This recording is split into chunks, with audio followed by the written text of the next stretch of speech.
کہا گزر رہے ہیں، سامنے آشیانہ ہے، ایک آستانہ ہے، دربار ہے، مزار ہے، کسی سرکار کی نسبت ہے، گزرنے لگے۔ مجاوروں نے بولا نذرانہ پیش کیا، نذرانہ پیش کیا۔ اگر آپ نے کبھی کسی دربار پہ جا کے دیکھا ہو تو باقاعدہ وہاں پہ گلے پہ سوٹی مار کے کھڑکا کے آواز دے کے کہہ رہے ہوتے ہیں جناب نذرانہ ڈالیے، لوگ تیار ہیں۔ دونوں کہنے لگے ہم تو مسافر ہیں، ہمارے پاس تو کچھ نہیں دینے کو۔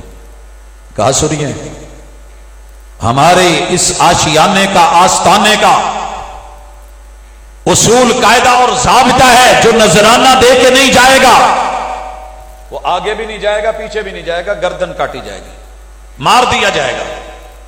دونوں نے میٹنگ کی، کیا کیا جائے؟ پھر کہا کہ ہم سے نہیں ہوگا، ہمارے پاس ہے ہی کچھ نہیں۔ کہنے لگے نذرانہ دینا پڑے گا، بے شک تم ایک مکھی کیوں نہیں مار کے وارنی ضرور پڑے گی۔ ایک جان کے لالے لے کے بیٹھ گیا اور کہنے لگا کہ نہیں، میں نے تو یہ کام کرنا ہے۔ دوسرا کہنے لگا مر جاؤں گا نا، اللہ کے ساتھ شرک نہیں کرنا۔ ہر دور کے پیغمبر کی تربیت، ایک نے مکھی کو پکڑا، مکھی کی گردن کتنی ہوگی؟ ایک نقطے کے برابر شاید، یوں توڑ کے وار کے اس نے پھینکی۔ انہوں نے کہا جا۔ دوسرے نے کہا اتنا شرک بھی نہیں کروں گا، اتنا بھی نہیں۔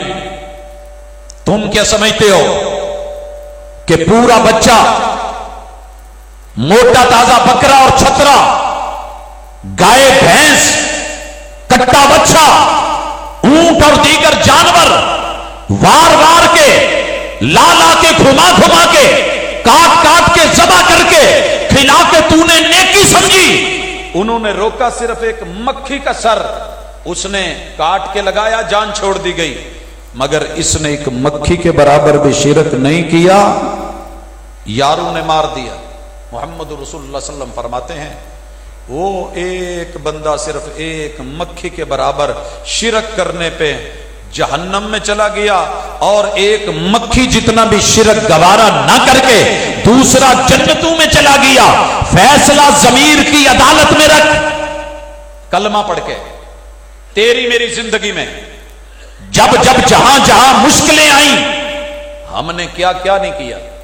کہاں چھاج نہیں باندھے، کہاں دھاگے نہیں باندھے، کہاں سے کڑے نہیں لیے، کہاں سے چھلے نہیں لیے، کہاں سے تعویذ نہیں لیے، اور رب کو چھوڑ کے امیدیں یہ رکھی کہ بیٹا دے گا، پیر دے گا، اور جب دیا تو نام پیراں دیتا رکھا۔ اب بھی شرک نہیں ہوا۔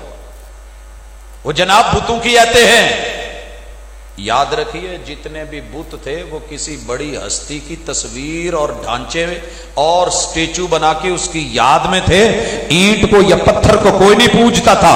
ود بھی سردار تھا، یغوث بھی سردار تھا، یعوق بھی سردار تھا، نصر بھی سردار تھا۔ لوگوں، یہ نائلہ بھی سرداری والی حیثیت میں آ کے کھڑی تھی۔ یہ جو عزا تھا وہ ہبل تھا۔ یہ کچھ چھوٹے موٹے لوگ نہیں تھے، بڑے بڑے بزرگ اور قوم کے سردار تھے، مگر جب ان کے نام پہ اللہ کے گھر میں ان کو رکھ کر کے ان لوگوں نے حج بھی کیے، عمرے بھی کیے، طواف بھی کیے، صفا مروہ کی سعیاں بھی کی، لیکن رب نے اٹھا کے منہ پہ مار دی۔ تو اور میں کس بات کی مولی ہیں؟